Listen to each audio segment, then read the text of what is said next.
All right, again, you need a X-Acto blade or a butter knife. You need a tray, some kind of tray or pan that can hold water, okay?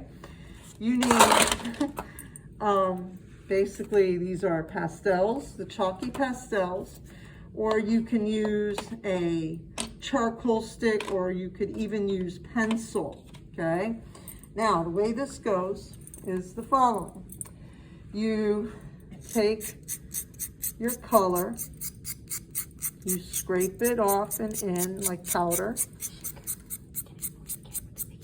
Yeah, you use the powder. Just make sure I don't lose them. Yeah. I'm trying out a few different colors. You can use as many colors as you want. I'll let you decide that, okay? Especially AP. I know I asked you to do something crazy to your surface before you start. I recommended coffee. I recommended a few things. Look in the list. Gave you some ideas. Just use some color, okay? Tell you what, I'm going to use a bright shade. Let's go orange. Why not? Can't hurt.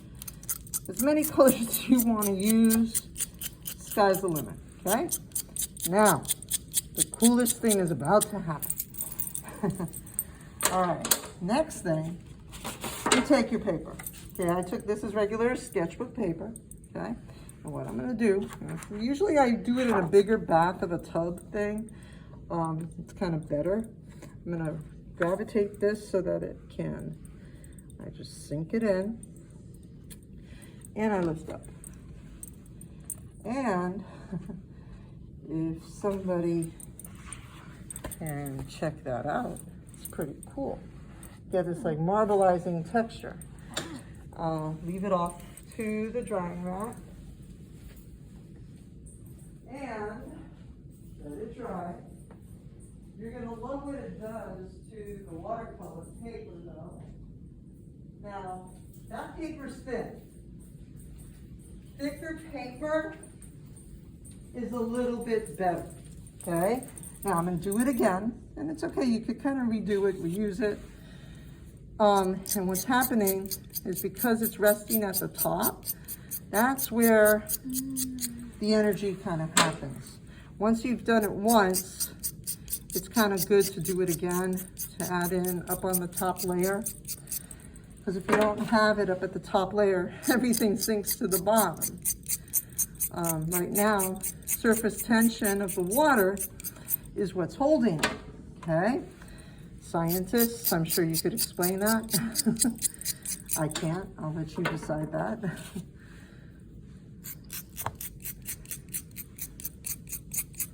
And now, the last paper I took was regular sketchbook paper. This paper is deliciousness of watercolor.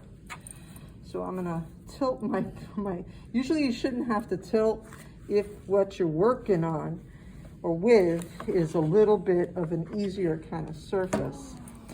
Oh yeah. And you get this interesting stuff that will happen. The flatter your pan, the better. You don't have to, sit there and navigate with it. You could just worry about the surface tension, lay it in, and then lift up, and then you get this craziness, okay? So let it dry, and then after it dries, have fun. Paint what you want into it, draw what you want into it, okay?